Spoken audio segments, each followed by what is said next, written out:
There has never been a more treasonous atmosphere hovering over Washington, D.C. than there is today. The Daily Caller reports Florida Democratic Representative Alcee Hastings made this joke about President Trump during a rally in Florida. He said, "Do you know the difference between a crisis and a catastrophe?" And no one held their hand, so Ari answered for us. He says, "A crisis is if Donald Trump falls into the Potomac River and can't swim." And he says, "and a catastrophe is anybody saves his ass." The left's constant barrage of death threats regarding the commander-in-chief has become par for the course, all in thanks to the narrative developed by the groaning sore losers from the intelligence community. Now you're seeing this collective response together with particular actors such as Robert Gates, General Petraeus, people that have not particularly been in the political fray, right, who've remained really quiet. Some people thought because they were looking for new positions in the administration as things shifted. But you can see this is definitely a line that was crossed. And we take a significant offense at those who claim that John doesn't have integrity, that John lied to Congress, that John did this or John did that. And so we wanted to push back against that. We wanted to be supportive of John's time in government.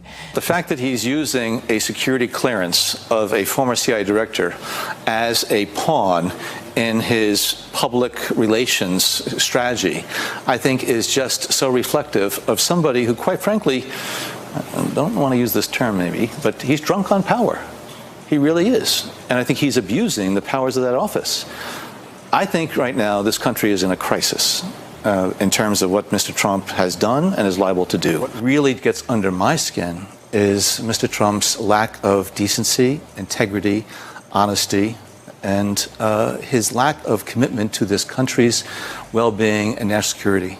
Mr. Trump is motivated by whatever is in the best interest of Mr. Trump. That has been his modus operandi for many decades. I was hoping that he was going to change once he assumed the solemn responsibilities of the office of presidency. That's why for my first year, I sometimes spoke out when he was in front of the agency's memorial wall and spoke about the size of his inauguration crowd. But I did it very, very selectively. I gave him a year. I said, maybe he is going to adapt and change. But it seemed like day after day, week after week, month after month, things just got worse. And he did not live up to, I think, what Americans expect of the President of the United States. To speak with great forcefulness, but to do it with integrity and honesty. And Mr. Trump, time after time, I think, has really just disappointed millions of Americans, which I'm trying to give voice to. And so I know a lot of people think that a former intelligence official shouldn't be doing this. I don't consider what I'm doing political at all. I've never registered as a Republican or a Democrat. Well, you have to realize John Brennan started his illustrious career by voting for the Communist Party. You know, that's who he wanted to win the presidency back in the 70s, so he voted for the Communist Party. When he came to be head of the CIA, I filibustered him because I thought he was bad news from the very beginning.